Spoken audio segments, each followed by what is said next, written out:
Hello, everybody, and welcome to the Fit Life podcast. My name is Jacqui, and I am the host of this podcast. And I'm going to tell you right now that I am extremely nervous. I've never done a podcast before. This is my first time. I've kind of decided that I just want this to be an authentic experience, and this is going to be like a one-take show. All mistakes, my stuttering, my lisp, like all included into this podcast. And I guess I essentially decided that I explain myself the best when I have room to speak. And I wanted a platform where I could do that. So here I am trying out this podcast. If you're watching me on video, welcome to my home gym. And that's where I'm recording. I'm in my basement, in my home gym, courtesy of my husband, who basically built this for me and for him as well. Sorry about the clap. I have to get used to working with a microphone. And I am Italian and like to speak with my hands. So this is really funny because when I work with clients, for those of you who don't know, I'm an online health coach and I work with women who are looking to improve their health, who are looking to level up their progress, all kinds of things. And part of our check-in process is that I respond to them with their they submit weekly check-ins to me and I respond to them via voice note. So this is kind of like a really long voice note to me, I guess. But on the other hand, I'm also doing the video, so I have to remember to, talk like I'm talking to a friend or whatever. So this is really interesting. So FYI, I am super freaking nervous. My heart is pounding like a million beats per second, even though I'm alone and speaking into a microphone. But the thought that somebody is going to watch this is super nerve-wracking. So we are taking messy action. And what that means is that even though things aren't perfect, I'm not going to be perfect in these first few episodes until I get comfortable with it. And that's okay, right? That's part of growing. That's part of trying new things, is that we have to expect that things are not going to be perfect. And that is okay. I think that I'm my own worst critic, and I probably to myself sound a lot worse than I do to other people, but that's the way it is. And I know I'm going to get better at this, but so just bear with me as I kind of stumble through my first couple of episodes and try to get used to the idea of publishing myself this way. So basically, this is unscripted. I'm not coming on here with a script that I'm going to read from or anything like that.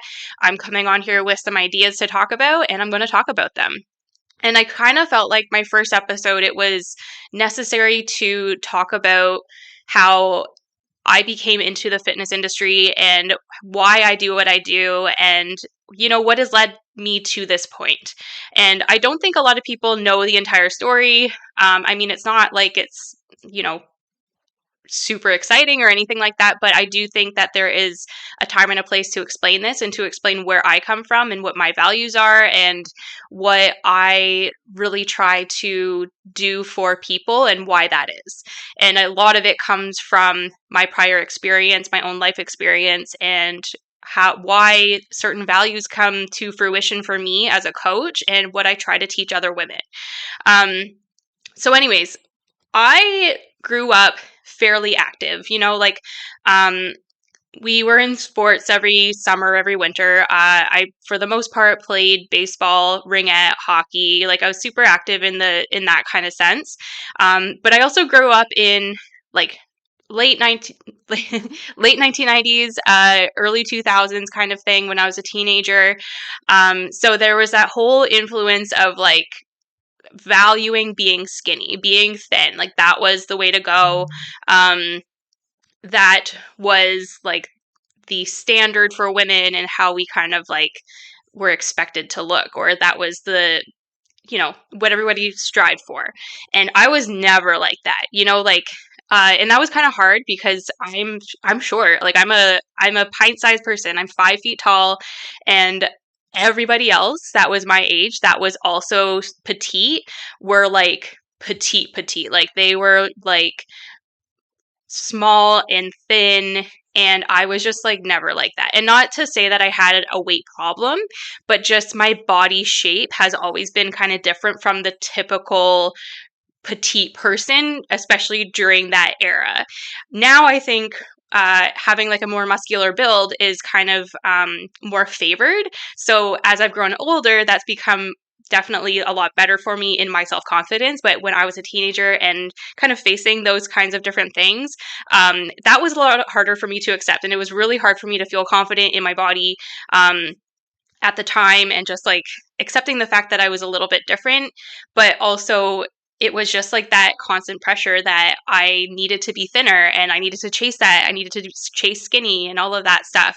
So it's a really interesting thing to look back on now because that's just like not what I do. But that was the you know, that was the time. So growing up like that and going into my 20s and going to university and gaining the freshman, like I think I've gained like 20 or 30 pounds, that was really hard too.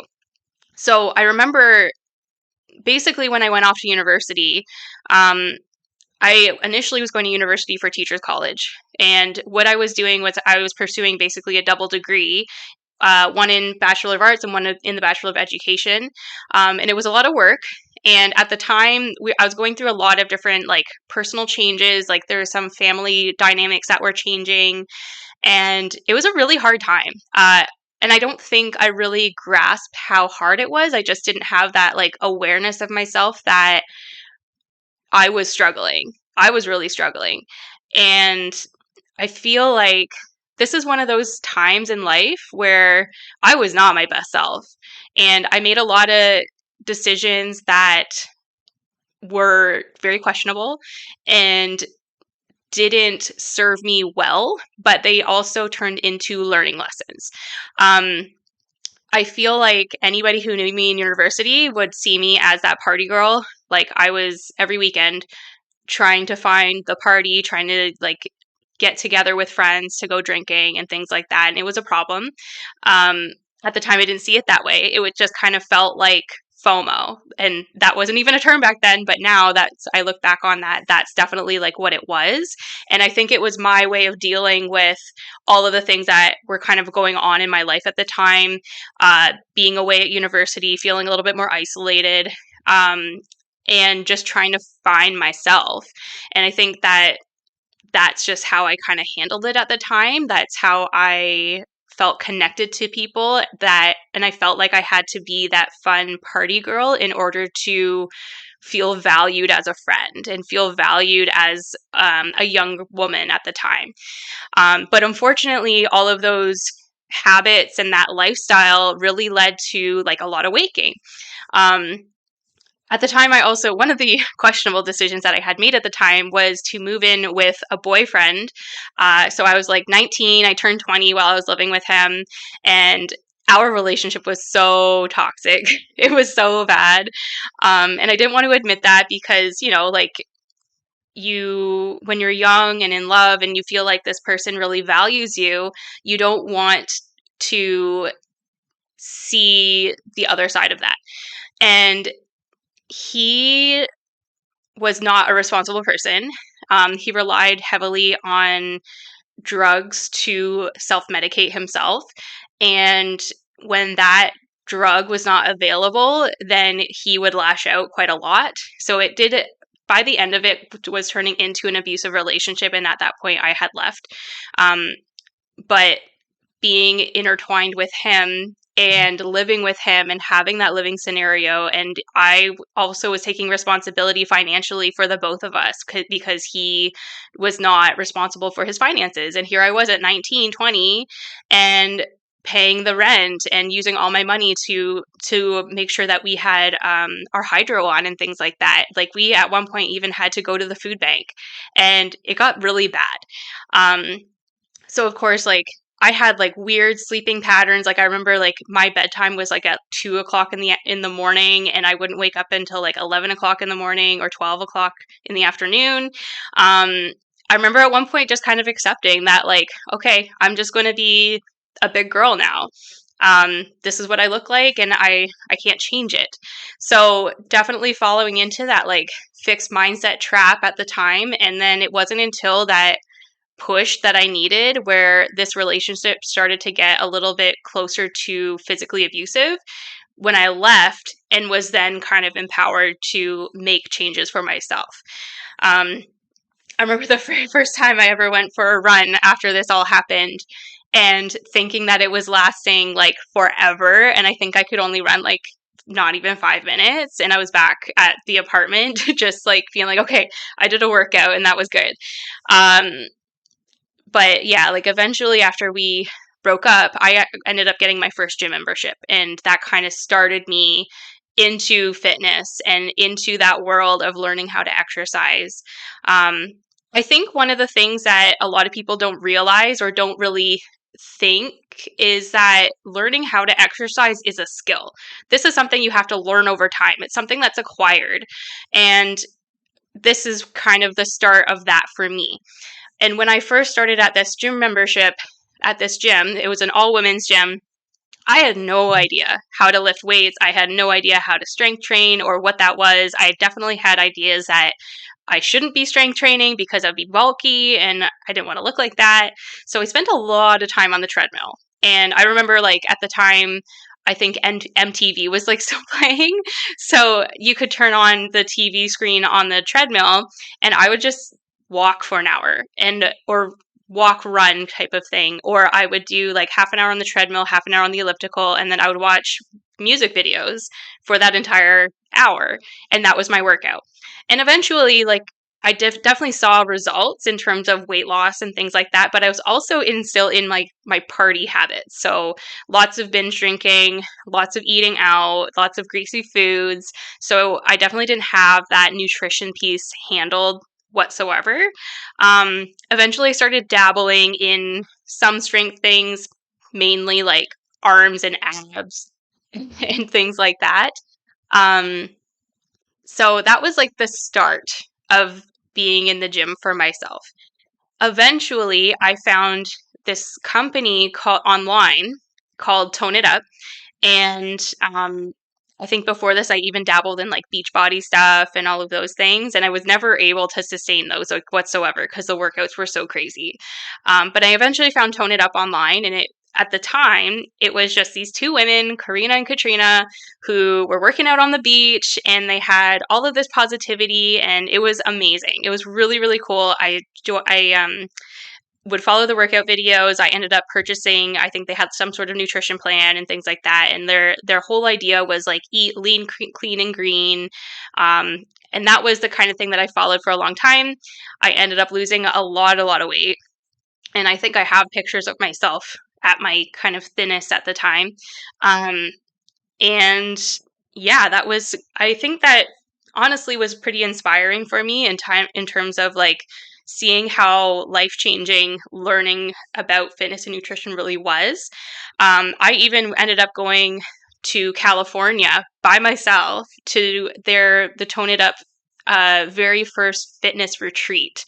And it was in California, and it was an amazing time. I can't even tell you. It was like 300 women were there at this hotel, and we had a crazy, amazing weekend, and it's still probably one of the best experiences of my life. But I think I can kind of show you like how much my headspace had kind of changed to go from being this party girl to traveling from Ontario to California by myself to go and meet these other women. So it was really like, again, like just a highlight of my fitness career in terms of where I started. Eventually, I did start getting more interested in strength training. Like I did find that once I kind of lived by myself and I had my own apartment, it was hard for me to really keep up with workout videos at home. I was just having a difficult time staying motivated and wanting to work out. And there was also the side of it where like people lived underneath of me. So I didn't really want to do a lot of like jumping and stuff like that. So I did end up going back to the gym. And I think it was at this point, how did this happen? I signed up for a gym where my best friend worked. So it was at a typical Good Life gym. And at that point, I kind of realized how uncomfortable I was working out in like an all, yeah, a typical gym. I didn't feel comfortable going into the weight room. I felt really intimidated by like a lot of the men and stuff like that. Again, like I'm just pint size, right? So like walking over and grabbing some weights in front of these like ginormous guys was super intimidating. Um, so at this point, I was like, you know what? I'm kind of interested in learning about how to use these weights. Like I know how to do certain movements because of Tone It Up, but I don't really know much about how to strength train and how to use weights to my best advantage. So typical me, apparently I was like fresh out of college. So I kind of in debt from all the education and stuff like that, but decided to fork my money out and pay for a personal trainer. So I had a personal trainer for about a year, and she really helped me to understand strength training and understand how to build muscle and why it was so valuable and how it changes your body and all of those things. So that was super, super helpful. And I will always like remember her for her contribution in that. And that was, I think, kind of shortly after that was when I started to think about pursuing a personal trainer certification. At this point, I had finished college. So I was in university for teaching. I did end up dropping out at my year 3 out of the teaching portion. I basically had like an epiphany one day. I remember being in my 3rd year placement. I was in a grade 8 class, and I remember looking around and just being like, I don't want this. This is not the life that I want. I remember feeling like, and again, like all the power to the teachers out there and all the work that you do. But I just came to the realization that it wasn't for me.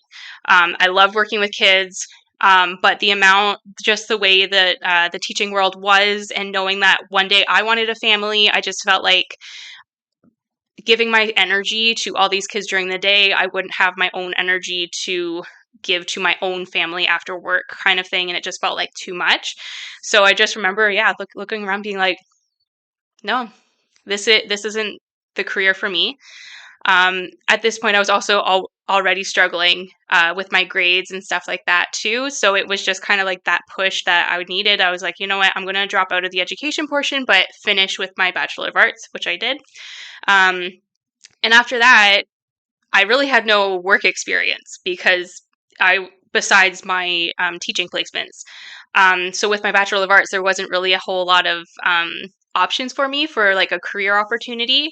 So I ended up doing a college diploma in recreation and leisure services. And within that college program, I learned about recreation therapy. So in second year of that diploma, you got to choose whether you did like healthy and active living or recreation therapy. And I actually ended up choosing to go to recreation therapy. What kind of pulled me in that direction was I really liked the idea of using recreation and teaching people about quality of life, but in a clinical setting.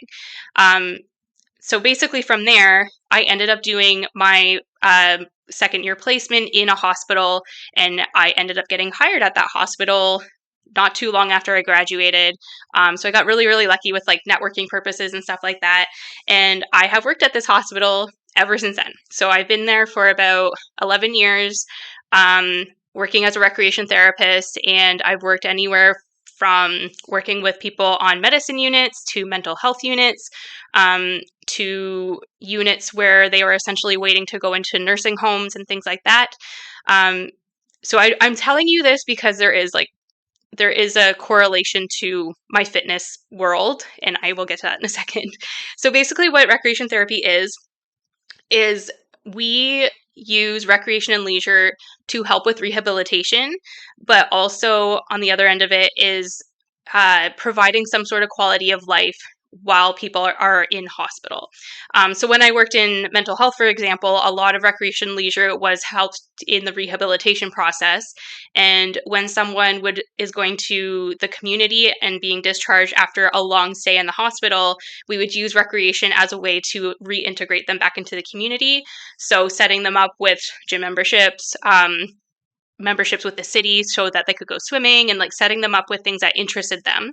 Right now I work in a unit where I work with more elderly people, and they're waiting to go into long-term care settings from hospital. They're just no longer able to go back home. So more of my job right now is to provide quality of life care for them while in hospital. So a lot of different programs to get them out of bed, to get them mentally well, to help with getting them out of their rooms for whatever reason, and essentially kind of trying to replicate a long-term care setting so that they can kind of get used to that idea. So yeah, that's what I do for recreation.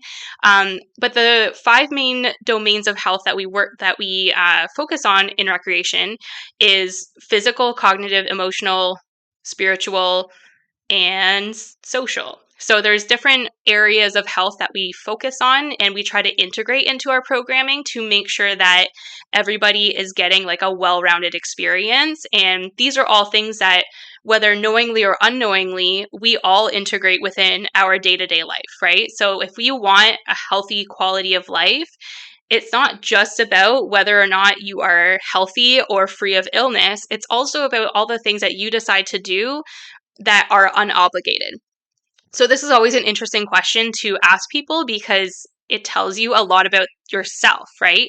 So we all have obligations. We all have jobs, or maybe we're parents, or we have responsibilities and things like that. Those are obligations. Those are things that we have to do regardless of whether we want to or not. We have to show up for them. So the question is, who are you outside of your obligations? What do you do with your free time outside of your obligations? That's where like the meat and potatoes really is of quality of life. And that's why being a recreation therapist is so meaningful to me, because that's what I help people kind of discover and to foster in their day-to-day life. And because of this is why I'm connecting it to my fitness journey.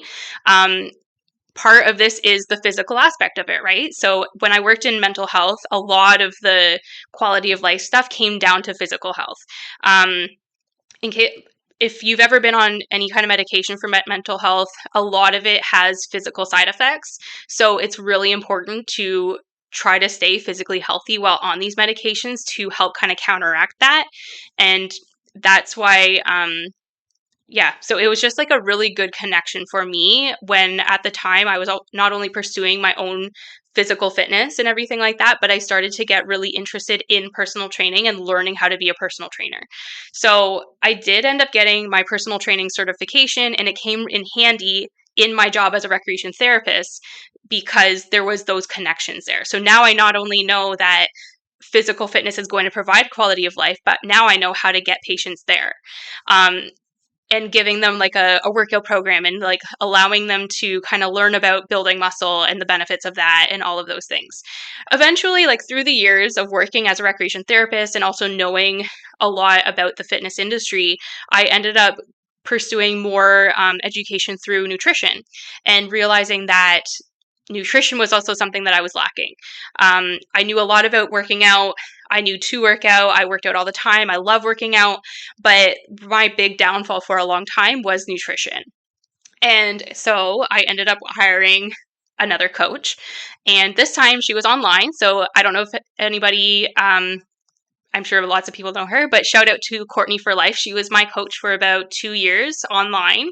And again, like learning lots from her about nutrition, about macro tracking, about protein and all of those things. And that's where that drove home a lot for me. And that's actually when I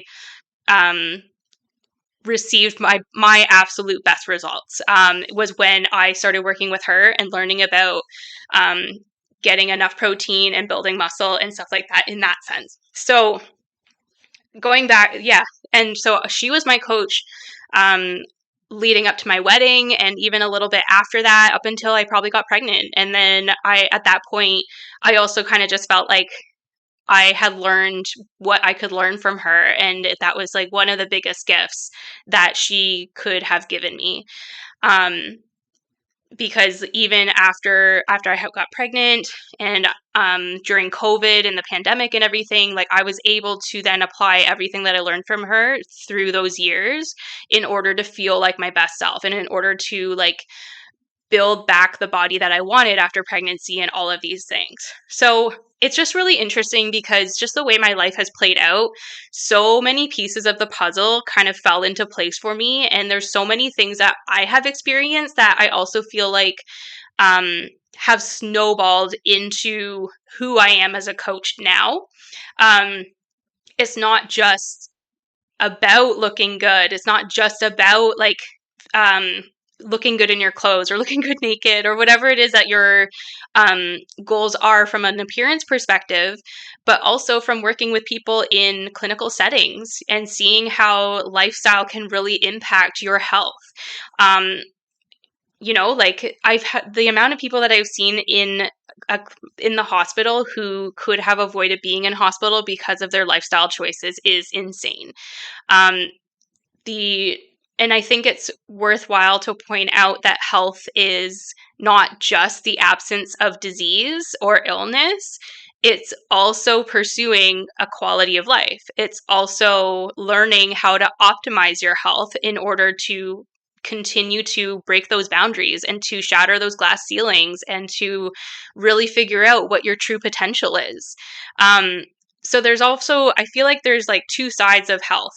There is the side where we are absent of disease and illness, where maybe like preventing disease and illness, or we're not worried about it because there's nothing there to worry about, right? So people who don't have weight management issues, people who don't have like diabetes or any kind of lifestyle issues, there's a lot of people out there who won't change what they're doing because they don't have any problems yet. And then it's not until they start having problems that they then start to change some of the things that they're doing until it's kind of like good enough, right? I think a lot of people are afraid of really pushing themselves beyond that. And then there's the people who do push themselves beyond that. And that's where the magic really happens. That's where you're optimizing your health. It's going beyond like that threshold, that baseline, and seeing how far you can take it and how good you can feel and how much energy you can feel and how much, all these other benefits that come from it. So I do feel like there's different sides of what health is. And my experiences as a recreation therapist and as a personal trainer and having like had my own coaches and learning from other people and all of these things have kind of like allowed me to contribute to that understanding. It's not just about getting rid of disease or preventing it, and that's an amazing reason. Longevity is an amazing reason, but also you can give yourself such a better quality of life by pushing some of these and making sure that this is always going to be a priority, not just until your diseases go away.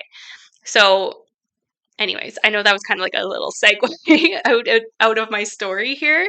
But yeah, basically what has happened since then is I got pregnant with my first child in 2019. He was born in March of 2020. He was born on March 17th, 2020, which I don't know if anyone remembers, was the announcement of the very first lockdown for the pandemic. So I was literally in the hospital giving birth. Went into the hospital, like we knew it was kind of going on, like with the, oh yeah, this COVID's going around, whatever. And even in the hospital, like they hadn't really started to put together any kinds of like policies or anything around it. Like they had, the only thing that they had changed when I was in there was that they had blocked off like another unit. So they had it so you could walk through this other unit, but they just like blocked it off. That was the only thing. So I literally went into the hospital. Ended up having an emergency C-section, was there for 3 days, and then left hospital, and we literally drove home. and it was like dead. So we lived in the city at the time, and driving home, there was nobody on the road. And it was the craziest thing. It was just so surreal. And not having that, um, we didn't really get to mentally prepare for that, which was really hard. Going home and then really realizing that nobody was going to be able to come and see our new baby, and becoming a mom in this, and at first being like, okay, it's only 2 weeks. But then every time they pushed it and pushed it and pushed it, it just became so extremely hard. And this is the point where I really think that I started to realize how important it is to be resilient and focusing on the things that I could control and doing what was best for me and my family, because at the time there was just so much conflict over what that would look like.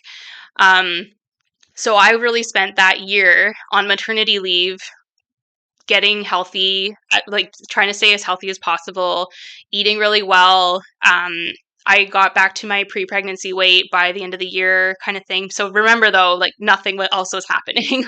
There was like no social events. There was like literally nothing. I was locked down for almost a year with me and my baby.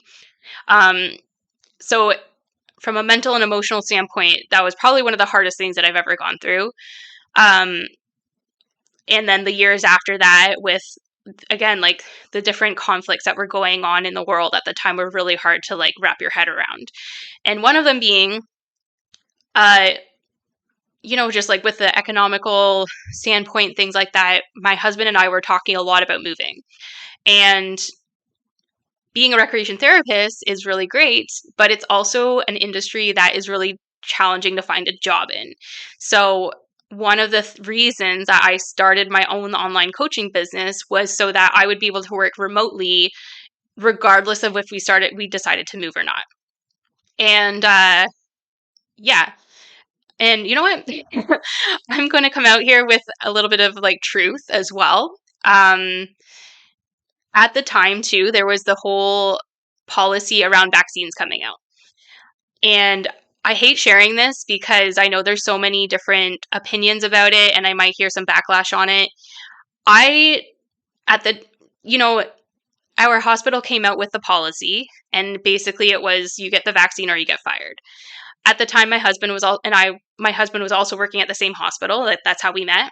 And we didn't feel like we could afford to both lose our jobs if we decided not to get vaccinated. And it's not that I don't believe in the vaccines. That's not my opinion whatsoever. My opinion is that if you feel that a vaccination is the best for you, then go ahead and do it. There's nothing wrong with that. And there's a lot of like multifaceted like layers to that decision, right? Like it's always risk versus benefit. And if you feel like the risk or the benefit, if you feel like the benefit outweighs the risk, then go for it.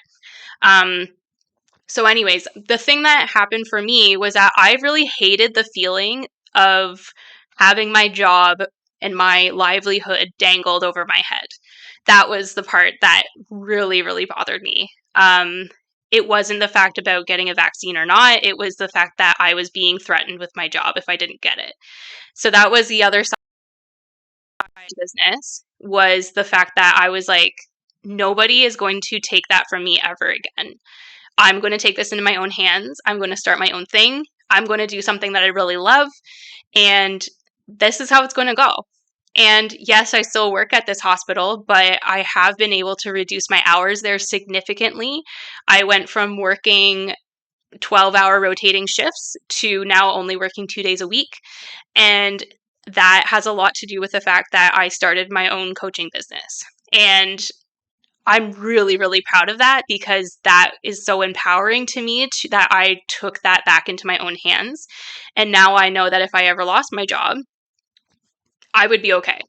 And it would be hell of a lot of work, but I would be okay.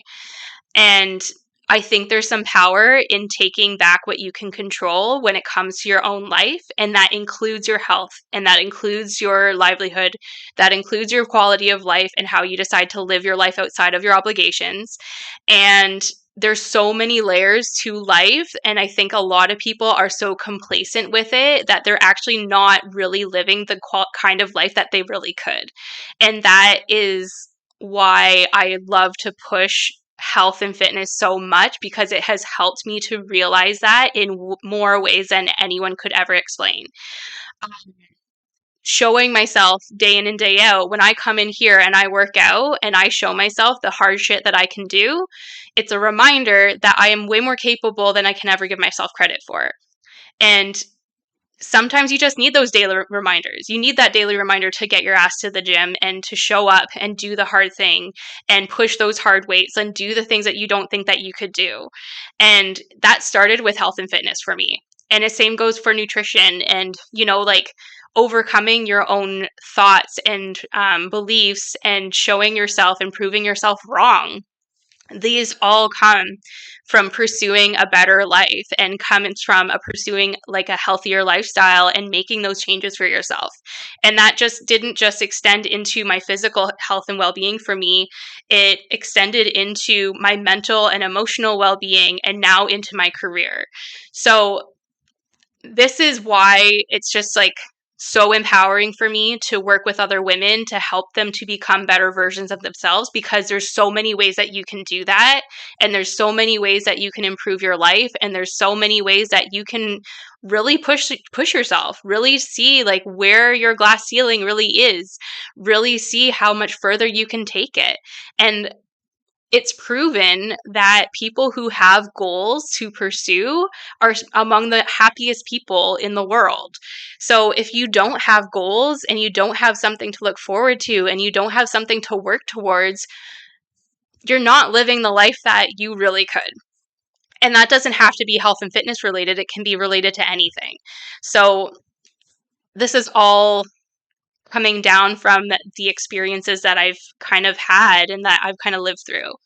Um, I'm sorry, I'm getting this stupid ad that won't go away. Anyways, so that was some of the hardest times of my life, followed by the birth of my daughter, which is an entirely other story. And was really interesting in the sense that, like, as somebody who's worked in healthcare for over a decade, I kind of got to be on the receiving end of it instead of being the provider. So basically, I ended up with another emergency C-section with my daughter. Maybe I'll do another podcast where I really go in depth with it. But we basically ended up staying in the NICU for about a month after she was born, which again was one of the hardest times of my life. And I was coaching at the time. I actually was in labor doing all of my client check-ins, and it was great in the sense that it was just helping me pass the time while I was in labor with her. But it was at the beginning of my labor, and I was like, you know what? I'm going to get these done so that, because my clients know that I'm going to be off for the next couple of weeks after I have this baby. Yeah, I was doing client check-ins during labor with her. And then I was able to do my client work while she was in hospital because I stayed in the hospital with her. But the hard part was the fact that our family was entirely split up. My son was 2 at the time. He was about to turn 3. Didn't really understand why mommy wasn't coming home. My husband was driving back and forth between home and hospital the entire time. But yeah, like just another reminder that like mental and emotional resiliency, man, like it goes a long way. And it's not to say that I stopped doing any of my health and fitness stuff. I mean, obviously I wasn't working out or anything after a C-section, but focusing on nutrition, focusing on my water, focusing on walking as much as I could to help myself heal. Those were always implemented through my pregnancies and through my postpartum periods. Like it just was not something that stopped. So that's the other aspect of my coaching business, I guess, that has really come down to showing women how this is sustainable and why it's so important, because there's so many different perspectives of why we do what we do, and it's not just about weight loss. This is about your life and allowing yourself to be resilient and allowing yourself to heal quicker and be more efficient and all of those other things. And there's so many layers to these different skills that we're building out, and they're all applicable through all seasons of life. And that's a really important aspect that I think women need to know, is that any changes to your health and lifestyle are not just for fat loss or weight management. It goes so far beyond that, and there's so many different benefits that come from all these things that we do, like eating your protein, eating your fiber, staying hydrated, moving your body throughout the day, getting a good night's sleep, managing your stress, and then exercising. Yes, we can tweak all of these things for the goal of fat loss, but we should always be doing them for different reasons. There's different benefits that come from all of these. Yes, it all makes fat loss easier. And again, like when we're looking at your nutrition and tweaking your calories so that you obtain fat loss, there's also other perspectives and other benefits that you're still getting that are still applicable, even when even when you've met a goal weight and you have the composition that you want. All of these things are still really important to pursue well beyond that and into your future, and to allow you to have longevity and allow you to prevent disease, but also to improve your quality of life and to continue to have that level of quality of life that not many people actually really have. So anyways, it's so funny because I get asked all the time, oh, are you still lifting weights? Or, oh, are you still doing the fitness thing? As if that was a short-term thing that I've always done. And the answer is I've never stopped. I've never stopped. There's times where you slow down. There's times when you scale it back. There's times when you up the ante, but you never stop. And the point of health and fitness is to continually to implement it so that, again, you're going to have the best life that you can in whatever ways that means for you. Sometimes life happens and stressors happen and challenges happen that don't allow you to maybe perform at the level that you want to, but that doesn't mean you stop. So if anything that you can take away from this podcast and this episode is that health and fitness is way more than what you think it is. And I think there's so many reasons to pursue it aside from fat loss. And although, again, yes, fat loss can be important, especially if it's influencing your health in a negative manner, but it's also not the only reason to start being healthy. And I think that anyone who is not focused on their health should start now before they have problems, because once you have problems, it's going to make it that much harder to start. Okay, so I think I'm going to end this here because I think I've been rambling for much too long. So that was interesting. I hope that if anything you're taking away from this episode, that you're learning something about me, learning something about JL Fitness and Lifestyle, which is my coaching company. So if you don't already, you can follow me on Instagram at jl.fitlife, FITLIFE. You can follow me on Facebook at JL Fitness and Lifestyle. I am currently taking on coaching clients, and I have some spots that I can fill. So if you are interested in that, you can email me at jl.fitlife@outlook.com. But anyways, I'm going to wrap this up here, and I hope you enjoyed my first super awkward podcast. But I'm going to be trying to publish this weekly and see how it goes. And I am not really sure how to end this podcast. So here we are, one take show. But yeah, we will talk soon, you guys.